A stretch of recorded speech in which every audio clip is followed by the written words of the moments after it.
Hey Saints, just something quick here in the news. Um, so I was watching this recent post here by Bill Salas.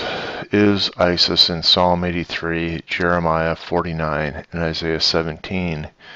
And this was an interview he did with Prophecy in the News, but you can get this on his website, Prophecy Depot Ministries, and then you just go in and it's I think off the main page even. I got this in an email newsletter, but he said something kind of interesting in the end here that ties with something that just went into the news yesterday. So I wanted to bring this out and just have you guys consider it. So let's pop this up here and give it a play. Yeah, great bundle package. Isaiah 17, we've talked about this on the program before. It's in my Psalm 83 book.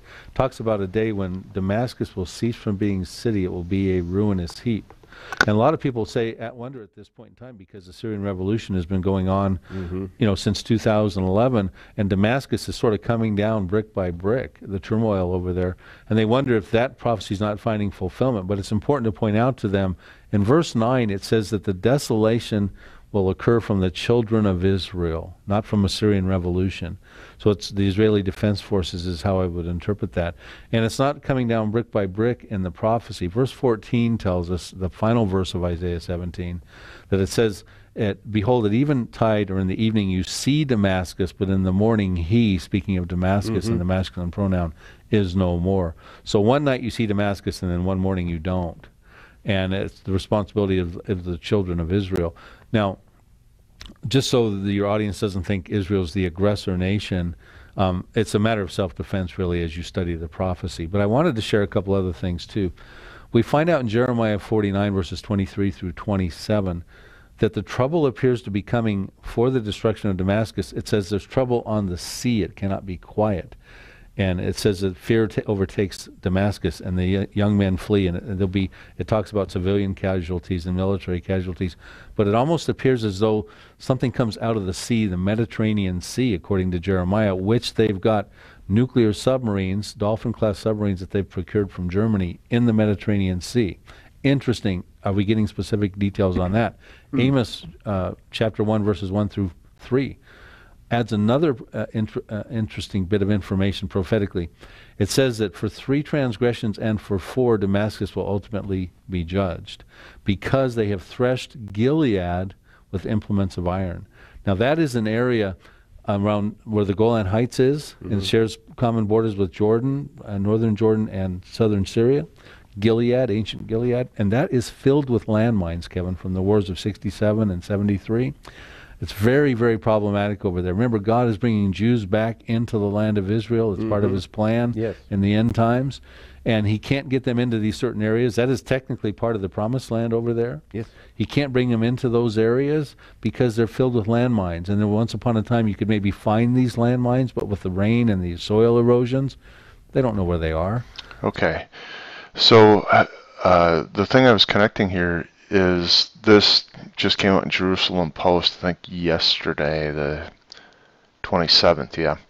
IDF launches massive 3-day drill, calls up thousands of reservists, and they do these snap drills. This is going to be a very large one. This is one of the largest reservist telephone call-ups we've had in an exercise. We want to ensure that the system is well oiled. The IDF's Northern and Southern Territorial Command will drill response to attacks from Syria, Lebanon, and Gaza. This is part of the planned graph exercise for this year. It's part of the activities are linked to working on our readiness. Now, get this here now. During the call-up, Israel Air Force will place its air bases in emergency mode and practice rapidly translating intelligence data into airstrikes. The Israel Navy will also take part testing its infrastructure. So I don't know. There wasn't one solid clip I could give you there from Bill Salas that encapsulated both thoughts I was having here, but Bill Sells also brings out the attack on Elam. I think that's Jeremiah 49, but he talks about that's the area where the Bashir nuclear plant is, and it leads to that the people in Elam go to all corners of the earth. So he talks about it as very likely a strike of some sort that damages one or more of the nuclear power plants, and the radiation potentially sending the population out of Iran into the world. And so I just I'm thinking about this because what would the response be? The response would be an attack on Israel from all sides, and that's what this drill is preparing for. Rockets coming out of the Gaza, out of Lebanon, and an attack coming from Syria. And then when Bill Salas mentions that it appears that Isaiah 17, when Damascus is struck, it's in response to something else that provokes Israel. And he said it looks like the missiles come from the Mediterranean. He said where they have the Dolphin-class subs, and they have nuclear missiles that they acquired these subs from Germany, nuclear capable, and the attack happens to Damascus. Now, we know the relationship of the parties here. Iran is basically in the lead role in what's going on for Bashar al-Assad in Syria. And so if Iran gets attacked, Elam, which is the middle south end of west end of Iran, if I remember right, and if some of these nuclear targets are hit, which Israel is definitely standing alone in terms of the recent signed agreement, the P5+1 is it that they call it, that signed that nuclear arrangement with Iran, left Israel flapping in the wind.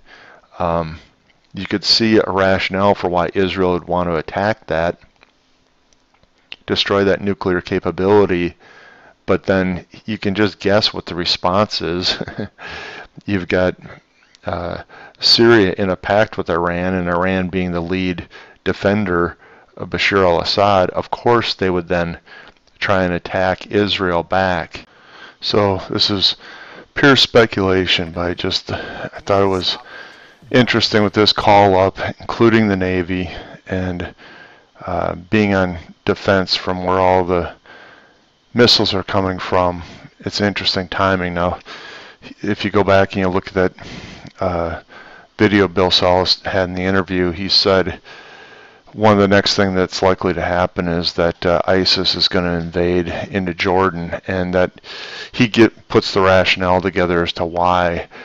But for me, timing was pretty interesting, because you see in this list, IDF doesn't have to guard against Jordan, but if ISIS invaded, they would have one more front they would have to worry about. And so it's just a real curious thing. Now, this drill might just be a drill, but what would you need if you were going to do the strike on the